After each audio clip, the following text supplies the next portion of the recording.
Preparing to stream live.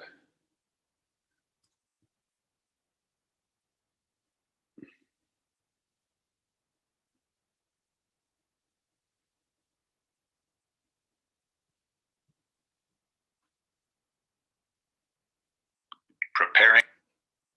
Okay.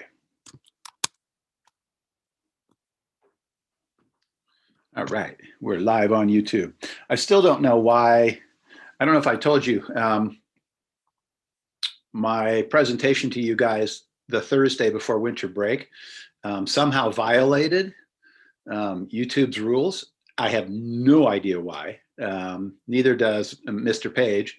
I've actually sent everything that I did to our own IT people to have them help me understand what I did. I appealed it to YouTube and appeal was denied, but they don't, of course, tell you why.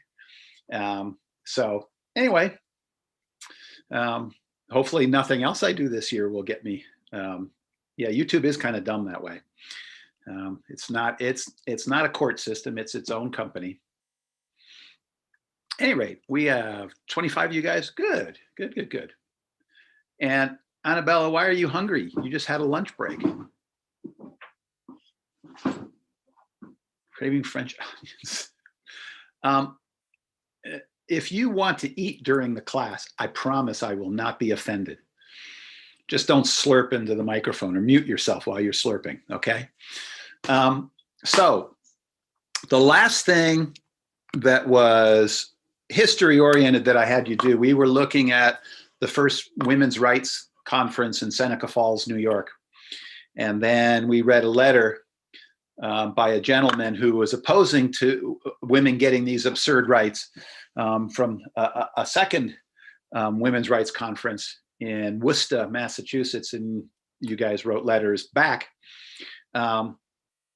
So I wanted to just sort of connect, sort of help get your head back in the game, to connect that idea of the Women's Rights Conference in 1848 with today, as a picture of where women are today economically, right? Obviously, we have a woman who is going to be in several weeks sworn in as our vice president. We have had women senators, and we have a woman who is leading the Democrats in the House of Representatives. But economically, on ground level, how do women fare? And so let me show you this. I did a simple Google search. The Google search is simply women and COVID. And this is what pops up. How COVID-19 sent women's workforce progress backwards. COVID-19 and the economic toll on women. UN Secretary General's policy brief, the impact of COVID-19 from health to the economy, security, and social protection. The impacts of COVID-19 are exacerbated for women and girls. Why COVID-19 has been especially harmful for working women, right? So I went to a news source, which I use quite a bit because they fact check their stuff. Everything they say they're able to back it up. And this is what I get. This is from NPR, National Public Radio. Stuck at home moms, pandemic's devastating toll on women. Even the most successful women pay a big price. I come up short every day. Couples under strain as families are stuck at home. And look at the illustration they give here. There's the guy, the dad doing his stuff, and here's the mom doing her stuff. This looks like the public sphere and the private sphere that they used to talk about in 1850, right? So as much as we advance, as much as we change, culture is deep. And culture, they say it's hard to turn a ship around quickly. Culture is a meta ship. It's a huge ship, and it turns very slowly. And so the effect, here's one that actually, I'm not going to play this for you, but the American government once offered widely affordable childcare 77 years ago. All right, you mathematicians, what was happening 77 years ago? What World War II. I'm sorry? World War II. Yep, World War II. That was considered a crisis worth because men had gone off to war and there were not enough men to do the factory jobs in which manufactured the munitions necessary to fight the war. They had to hire women. And if you're going to hire women to run in factories, then you better do something for the kids. And we responded. This crisis apparently isn't strong enough to do a similar kind of thing. That's one of the things that's going to have to change in the near future is the whole issue about childcare. Because it still tends to fall mostly on women. And that's the reason. If you're a woman in a career right now and say you're 30 years old, it is prime childbearing years. It's also prime career building years, right? So if you take time out of your career building to stay at home with your children, it's not a bad decision. It's a fair decision. But what it's going to do is it puts a pause button on your career. When you go back to your career, you're probably not going to be where you were before. So it's going to take time for you to catch up. That is wages that you will never, ever get back, right? Whereas men, this is not expected of them, right? So their career advances. That just adds another little layer to the glass ceiling. Right. So in all of this, we have advanced, we have changed, not completely, in many ways, not enough.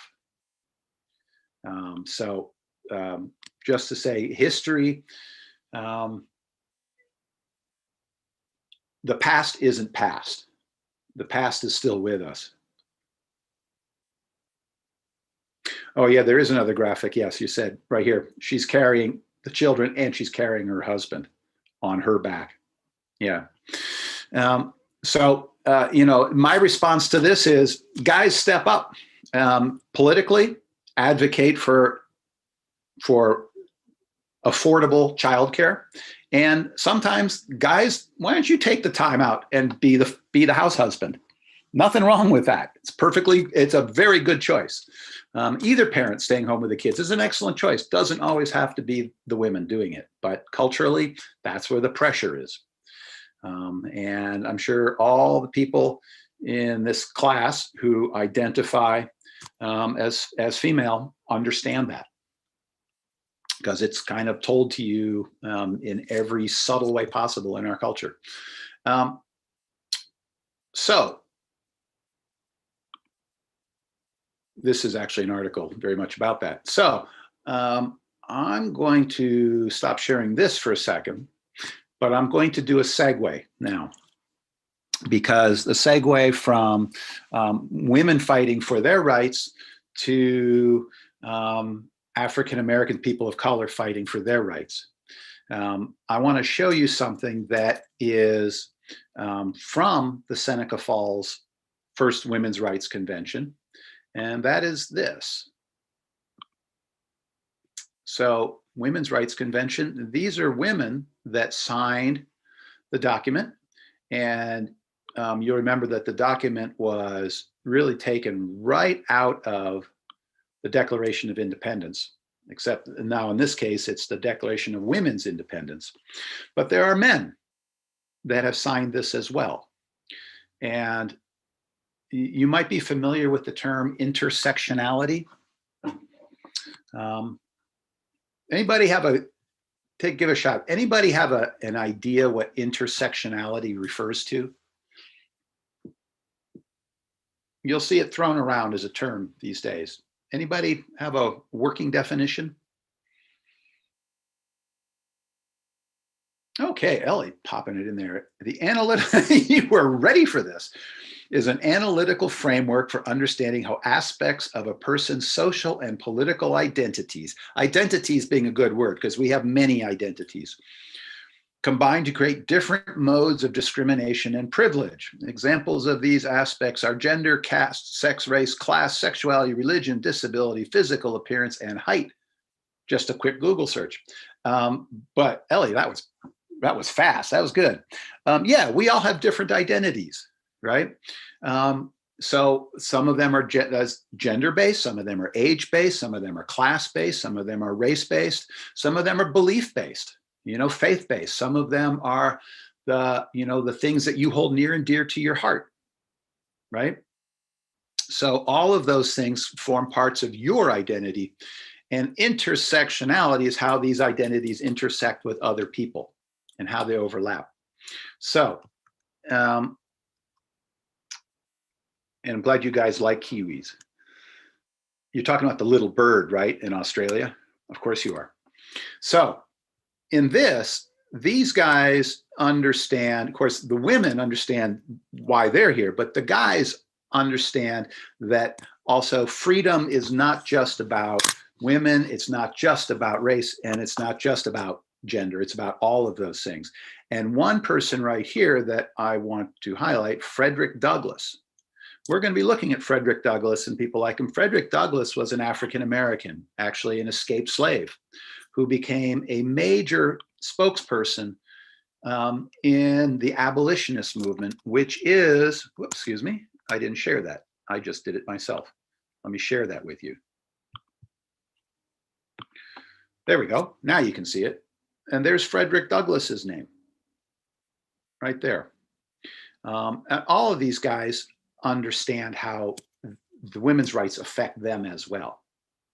At the very least, holding women back is holding back our social potential, right? We could be better. If everybody has literally equal standing, how much more productive and satisfying a culture we have. So Frederick Douglass, we're going to see, because he was an abolitionist, escaped slave, that makes sense. But he also understands that as he was repressed and had his rights limited by the institution of slavery, so women have their rights limited as well. So what I want you guys to do, I want you all to do this right now. I'm going to show you, oops, Doink. I want you all to go to my, okay, I'm going to show you where it is, and I'm going to show you how to, what I want you all to do, okay? So,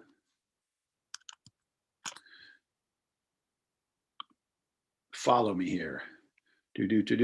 Google Chrome. So I want you all to go to my Canvas page. Right now, everyone, I want you all to go to my Canvas page for this and go to the modules. And then you're going to scroll down, scroll down, scroll down, scroll down. And then you're going to see abolitionist resistance to slavery. And I want you to click on that. Abolitionist resistance to slavery. And this is what you're going to see.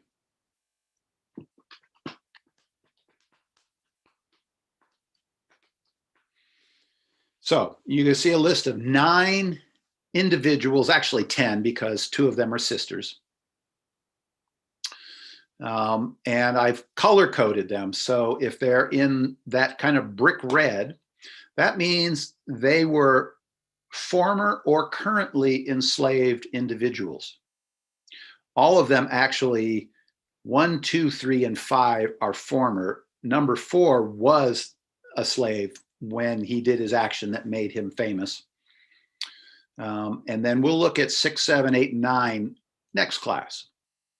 But for those 5 individuals, all of them in some way really towering kind of people, like people that seriously demand our respect because of what they did.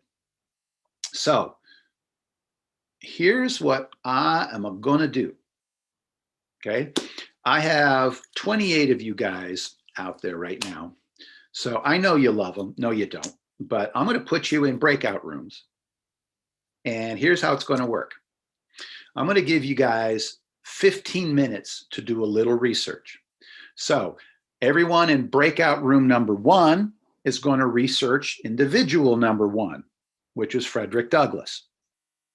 Everybody in breakout room number 2 is going to research individual number 2, and so forth. So there's going to be 5 breakout rooms, okay? And these individuals are not difficult to find information on. They're famous, and rightfully so. So I'm going to give you 15 minutes. And what I want you to do is to find out, as I say here, so quick, a brief life history. I mean, we're talking short. We don't need to go in great detail for this right now. What made them stand out in their own time? What made them noteworthy in their time, of course, and then still today? And the effect they had on the popular awareness of slavery. And this last part is important because, people knew that slavery existed, of course, but injustices exist all over the place. And unless you know about it, unless it's brought to your attention in a visceral kind of way that forces you to respond, it's easy to ignore, right? So what did these people do that made the institution of slavery visceral enough that they made it more and more and more of an unpopular issue, well, in the North, and brought more and more and more attention to bear on this issue? Okay, so does that make sense? All right, so I'm going to put you in 5 breakout rooms, and it would be nice. I know people sometimes don't like to talk. It'd be nice if you shared information and talked to each other, right? And maybe even divided up who finds out what. But then we're going to come back in 15 minutes, and you guys are going to tell everyone else about the individual you researched, okay? Y'all good with that? So, ready or not, breakout rooms. I'm going to make 5 of them. And you guys are going to go into these things and do your research. And I'm going to set a timer. In fact, I'm going to set it right now. And Mark, get set and go. Join your rooms.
Welcome back.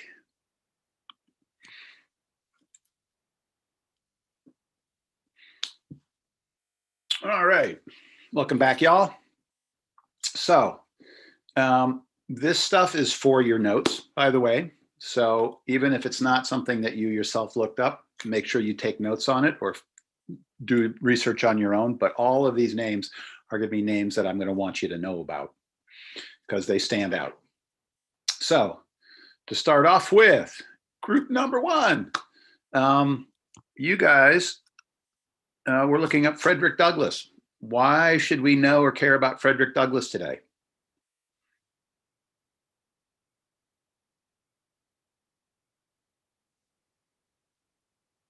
Group number one. Somebody?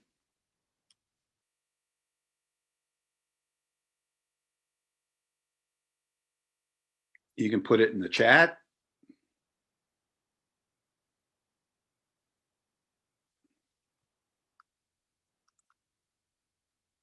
Oh dear. So nobody? Seriously?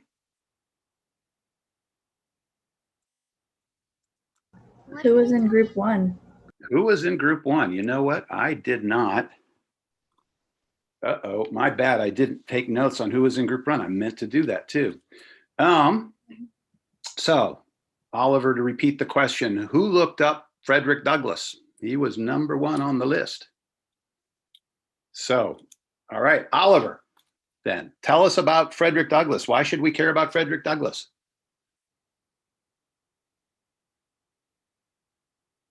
Hold on.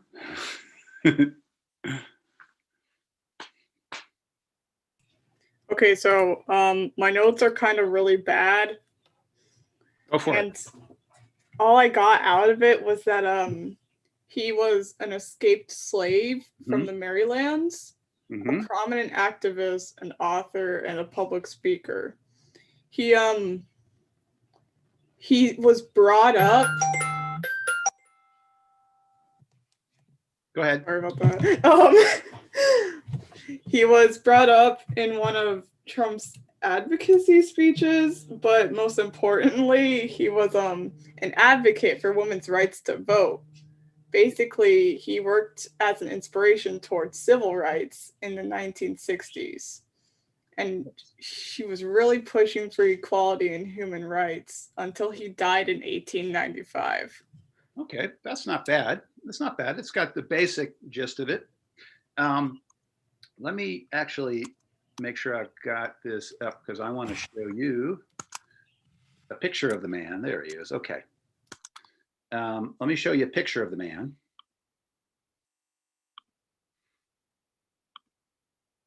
So there he is as a much older person. And as a younger person, he was quite a handsome fellow. You're right, he was a slave in Maryland. And actually, do you guys know what the Mason-Dixon line is? Any of y'all know what the Mason-Dixon line is? Okay, I'm going to show you. Okay, give me 1 second here because y'all need to know the Mason-Dixon line. I'm going to show you on a map.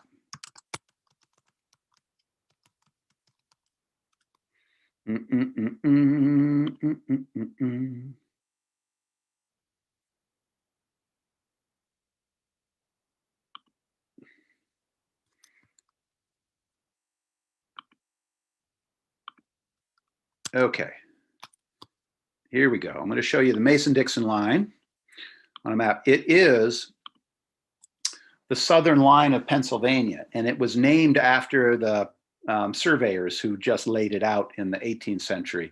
But this line right here is the dividing line between slave states and free state, non-slave states. I won't say free, but non-slave states. Ohio, of course, is a non-slave state, but south of this line, slavery legal, north of the line, slavery illegal. Maryland is right here. So not as far to go to get across the line. It's not that you're safe in Pennsylvania because the fugitive slave laws were still in effect, but you could hide out. You could, if you cultivated the right friends, they would hide you and protect you. And he did that. And the reason that he escaped, well, kind of had to escape, is that, as I understand it, he was in the horse barn doing something with the horses, I don't know, shoveling hay or something. And the overseer, all slaves had overseers, which are white guys that would make them work. And they were generally not very pleasant people. And the overseer did something that was one step over the line for Frederick Douglass. And so Frederick Douglass decked him, punched him out. And which means that if you're an enslaved person and you just punch the lights out of your overseer, you're in big trouble. So he like vamoosed. He like, I'm out of here. And he got across the Mason-Dixon line. And he had been taught to read as a small child. Most of the time when enslaved people were taught to read, it had to do with the Bible, so that they could read the Bible. But he'd been taught to read, but he educated himself the rest of the way and became an incredibly articulate and charismatic speaker. And of course, went on the circuit speaking against slavery. So he became a leading voice. And it was his name that you saw in the Seneca Falls roster. So he got what having your rights limited felt like, and understood that it applied to women as well as to Black people. Women had more rights than enslaved people, but nevertheless. So yeah, he's a giant figure. He even, as an African-American man, was invited to the White House by Abraham Lincoln. So that is an amazing state of status, because not many African-American people got invited to the White House unless it was to serve somebody dinner or their drinks. He came as a free man to the White House. So well worth knowing and saving that name in your memory. Frederick Douglass, he's a big one. Group two.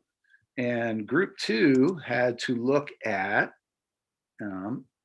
if I'm not mistaken, Harriet Tubman. So I got this. You got this? Yeah. Okay, tell me about Harriet Tubman. Okay, so Harriet used to be a nurse, firstly. Mm-hmm. And she was with the Union, and she saw what the colonel was doing, and she was like, you know what, I could do so much better than this.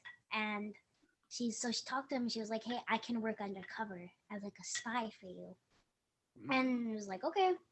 So she went to like plantations and stuff. She could blend in pretty easily. So she went to plantations and stuff, and she talked to spies. She was like, hey, I can get you out of here. Anyway, so she knew people who were like, what were they called? Marinators? Something like that. I'm not quite sure. With the sea, yeah? Like with the ocean.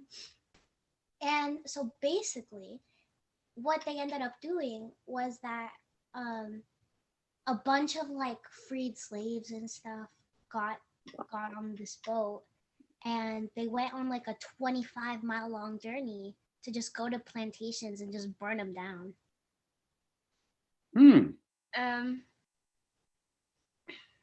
Basically, the whole time she was kind of working to get information from the inside and then bring it to the Union so that they could like find out a way to free the slaves. That's the main gist of it. Okay. Anybody else have anything to add? She also worked on the Underground Railroad, and she freed around 70 slaves.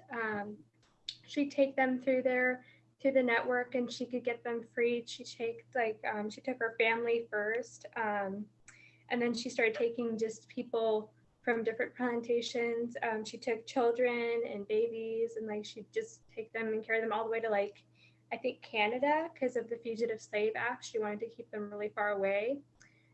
So she'd do that. She was also a spy in the Union, and I think those are the main things. She was a philanthropist, and she helped with like women's rights as well. Mm-hmm. So And she was an escaped slave as well, right? Yeah, she was. So she also, I believe, was enslaved in Maryland, so close to the Mason-Dixon line. But so imagine this, right? You have taken the risk, the personal risk of escaping, getting across the border, and have some at least tentative sense of freedom, right? But your family is back there and they're all still enslaved. So rather than just escape herself and establish a new life, she goes back and gets her family and brings them up. And once she's done that, she goes back again and again and again. That is like going into a burning house over and over and over again to get everybody out, right? She put herself at enormous risk, and she had price on her head. So she wasn't just a fugitive slave. She had a price on her head. So if you're a slave catcher, she's not your ordinary fugitive slave that will get you paid. You catch her, you'll be rich. So she had every slave catcher in the country with an eye out for her. She never got caught. And she brought back, in fact, the 70 slaves that you quote, that's a minimum that she brought back. They don't know the exact number because there's nobody at the border going clickety, clickety, click every time somebody comes across. It's somewhere between 70 and a couple hundred slaves. Yeah, one of the people said it was about 300, but she said it was less because I think she was pretty modest. She's like, that was like the least amount. But she actually originally went because she was trying to get her brothers like freedom and stuff because they were going to get sold. And they actually didn't go with her. They like left halfway through and she kept going. And then she went back to get like her other family. And then her husband also, he didn't come with her. He like stayed there, I'm pretty sure. Because they were afraid. I mean, so that gives you a portrait of how courageous she was, because the others who didn't go were actually terrified to leave. Fear held them in place, right? Because if you get caught, beyond getting caught and whipped, very often a fugitive slave was mutilated in some way. And so not everybody wanted to go. And here she goes back again and again and again. So how brave is that? And then during the Civil War, as was said, she acted as a spy. So she would dress as an old woman, as an old African-American woman, and she'd kind of shuffle around right through the Confederate Army. And she would talk to other enslaved people like, where are they going? Where are the munitions? Where's the trails that they're using? And she would bring that information back to the Union side. This woman had courage that is beyond belief, right? Anybody come up with the nickname that stuck to her afterwards? Okay, I'm going to put this in the chat, and this should be something that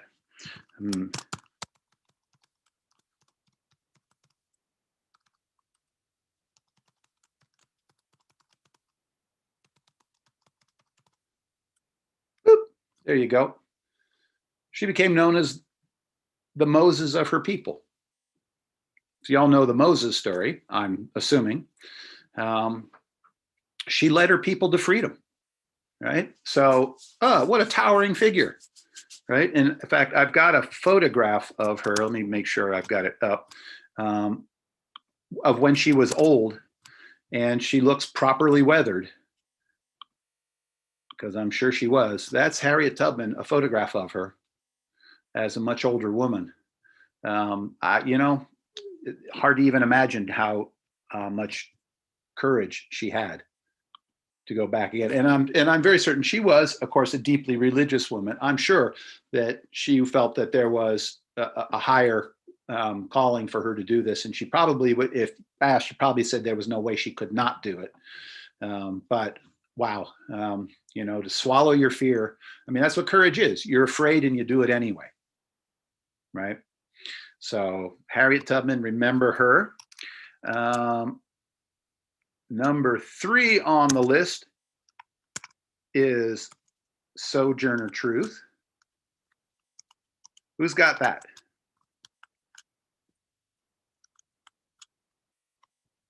Who's got Sojourner Truth? You got to love the name, first of all. It was not the name that she was born with. I have a couple things on her. Please. So when I was researching her, I saw something pretty interesting. So she escaped slavery with her daughter in 1826, and then in 1828 she went to court to recover her son, and she was one of the first Black women to win a case against a white man in Yes. this situation, and I thought that was pretty cool. Yes. Maybe you find, I'm still writing stuff down.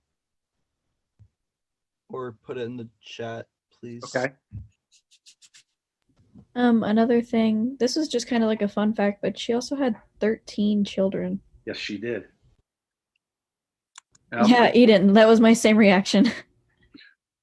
Which back then was not unusual. Actually, 13 wasn't unusual? no. I thought the average was like 6 or something. I will tell you that when I lived in Minnesota as a high school student, the county I lived in Minnesota, I had fellow students that had 12, 13, 14 siblings. So, I mean, No way. way. Oh, yeah. No way. In fact, the biology teacher, this is a true story. The biology teacher asked in my sister's class, asked them to write down all of their immediate family, their parents, aunts and uncles, and then their siblings and their cousins. So just first cousins, aunts, uncles, grandparents, parents, just that. My sister came in with an 8.5 by 11 sheet of paper with, I don't know how many, 20 names on it maybe. Some kids came in with posters with hundreds of names on them because they had 14 siblings and the oldest 6 are already working on their kids. And the numbers of cousins and uncles, it just exponentially grew. And so serious. And we'll think about this, honestly. We're talking about a time where there was no birth control. So every time you would have sex, that was a potential pregnancy. So what do? Either you have a lot of kids or you don't have sex. I mean, straight up. And so, and the tradition in the old world was to have as many kids as you can. So 13 kids sounds outrageous now. 100 years ago would not have surprised anybody. It's so crazy how like the average number back then was 13 and now it's like 1. Yes, actually. So historical trends, and this is a history class, so this is relevant. Historical trends are that as women get more education and more agency, more rights, they choose to have fewer children. And this is everywhere in the world. So, wow. So if you want to attack poverty in the third world, has been cited by many sources. The most effective thing you could do is to give some financial aid to the women. Because what they will do with it is first of all, they'll feed their family better. They will have fewer children and they'll make sure that their daughters go to school. And then their daughters will similarly have fewer children. And when you have fewer children, fewer mouths to feed, easier to take care of, easier to actually get an economic foot up. So if you want to have a major impact on poverty in the third world, give women access to money. And one of the ways to do that is called microloans. In other words, you give a woman $10 in Africa, India, place. And what often they do is they'll go buy a cow or a goat or 4 chickens. And with that cow or goat or 4 chickens is that they'll sell the milk from that or the eggs and they'll get income and they will pay back the loan. And now they're out of debt, and now they're able to make money. Or what they'll do is they'll form a collective, and they'll start sewing fabrics that then become marketable. And the collective starts to make money. And now they have agency. And now they have economic power in their family. And it changes the dynamics of the family and of the village. And suddenly poverty is something they start to climb out of. So these micro loans, not the ones to big corporations, but these micro loans to individuals. And women pay back the loans at a higher rate than men do by a margin. I saw this thing where it was very, very low income countries would do this thing where they get all of their friends and they meet up like once a week or once a month whenever they get their paycheck, and all of them give their paycheck to one of the people in the group, and then they go around the circle like throughout their lives. So like periodically eventually they'll be making more money than they would have if they were just working for themselves. This is something actually that's happened in many groups in many places. Have you guys ever heard of, it's a Chinese term, a tong? Very often what they would do is, and they did it in most cities in the United States, where you get a Chinese population. They don't have a lot of money, but they would do just what you said. They would pool their money and they would act like their own bank. And so somebody wants to start a business. And then, especially a long time ago, the businesses that Chinese were allowed to do were pretty limited. You could clean clothes, you could open up a restaurant. It's pretty, but so somebody wants to open a business, this collective of money will loan you the money to open your business. And then you pay back the loan. And then we'll give it to somebody else to open their business, and then they'll pay back the loan. And the community acts as its own bank to generate its own sources of wealth, right? And women do this in villages quite naturally. Right. So as I say, if you really want to look at roots of poverty, look at the lack of rights of women in villages and start to give them some economic wherewithal, and immediately things start to change. So back to Sojourner Truth. You are right. She was the first African-American woman to win a legal case against a white man and get her son back. There's something else that she is very well known for, actually what made her famous. She went on the circuit, again, the abolitionist speaking circuit. And there's one speech that she made that was written down, has become famous, and has been reenacted numerous times. And I'm going to show you a reenactment of that speech and why this made her famous. Let me make sure I've got it up. Okay. Ready for a good speech.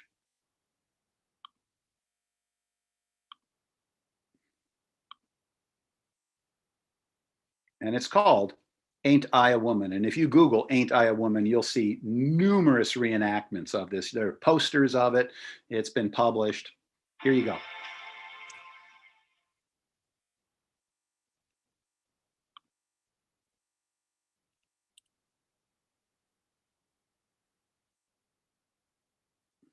Oh. Now streaming. I'm not supposed to be here. Can you help me get back? Why? Earth is boring. You're missing out on the joys of life, like pizza. No smell, no taste. Oops. Excuse me.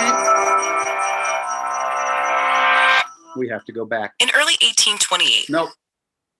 Come on, here we go. Sorry about that.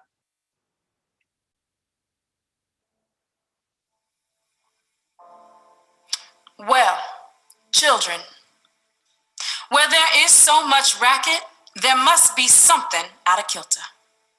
I think that twixt the Negroes of the South and the women at the North all talking about rights, the white man will be in a fix pretty soon. But what's all this here talking about? That man over there says that women need to be helped in the carriages and lifted over ditches and to have the best place everywhere. Nobody ever helps me into carriages or over mud puddles or gives me any best place. And ain't I a woman? Look at me. Look at my arm. I have plowed and planted and gathered into barns, and no man could head me. And ain't I a woman? I could work as much and eat as much as a man when I could get it, and bear the lash as well. And ain't I a woman? I have borne 13 children and seen most all sold off to slavery. And when I cried out with my mother's grief, none but Jesus heard me. And ain't I a woman? Then they talk about this thing in the head. What's this they call it? That's it, honey. What's that got to do with women's rights or Negro rights? If my cup won't hold but a pint and yours holds a quart, wouldn't you be mean not to let me have my little half measure full? When that little man in black there, he says women can't have as much rights as men because Christ wasn't a woman.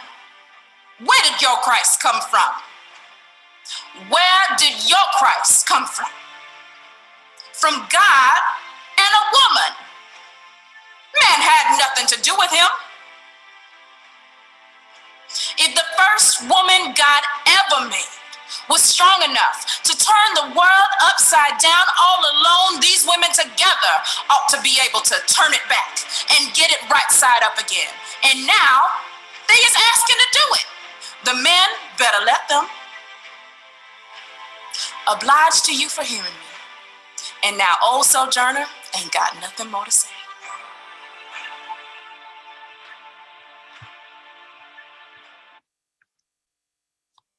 And that is why we remember Sojourner Truth. That's pretty good. So, with 9 minutes left and 2 people left, so we've got to talk about Nat Turner now. Who did Nat Turner? Group number 4. Who looked up Nat Turner? I can talk a little bit about him. Please. Okay. This was mostly from the link that was on the module, but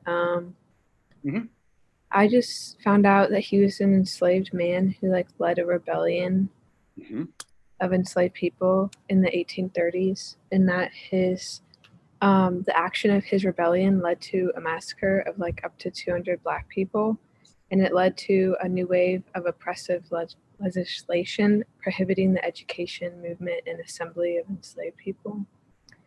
And it also stiffened pro-slavery and anti-abolitionist convictions. Okay. And what happened during his revolt? I did not find out much about that, but. Anybody else?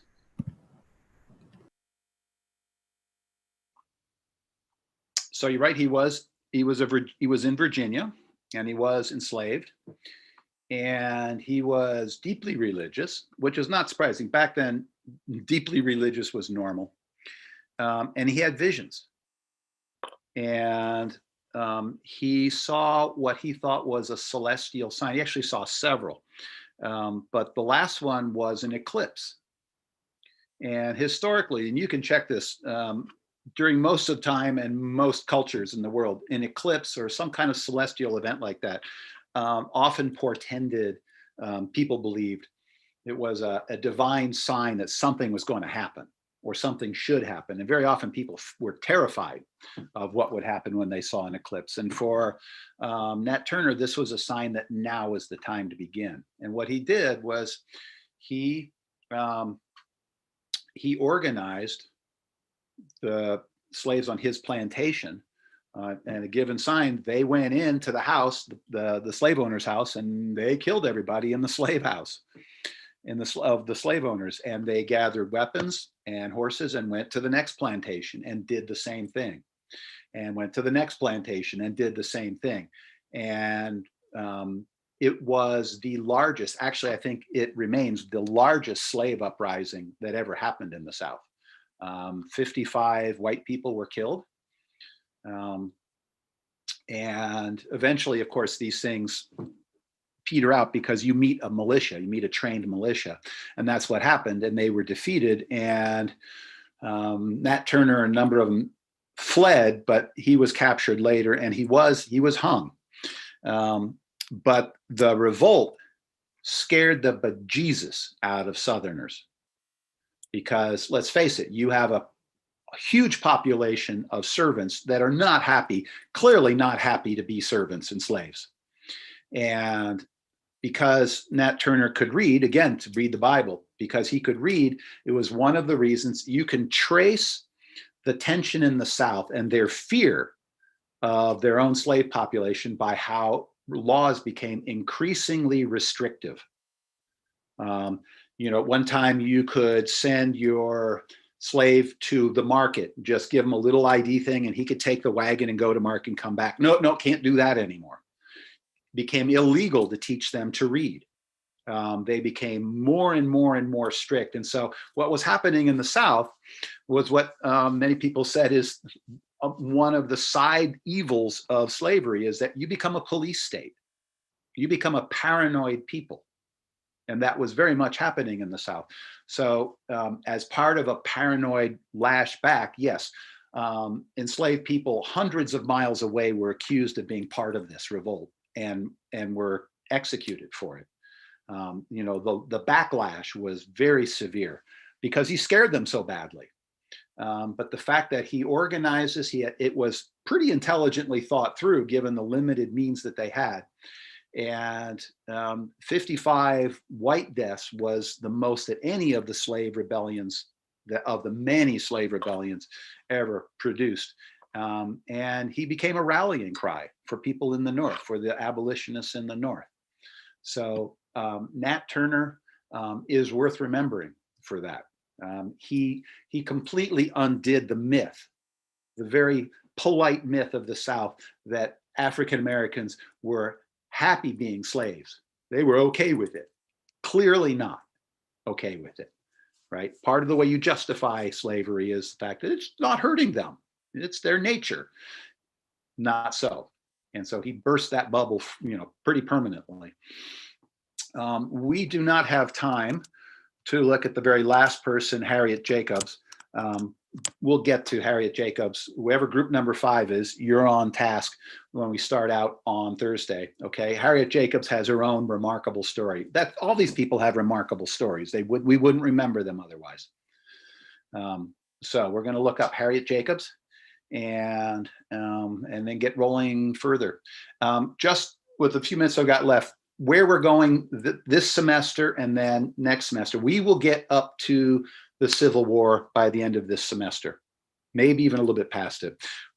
Not going to spend a lot of time on the Civil War itself. Lots and lots and lots of books and information about there. It was carnage. Long story short, you know who won. The South lost, right? But it's the story leading up to the Civil War and the story following the Civil War that I'm most interested in. So that's what's going to happen. And so next semester is going to be post-Civil War, the Jim Crow era, and then the 20th century.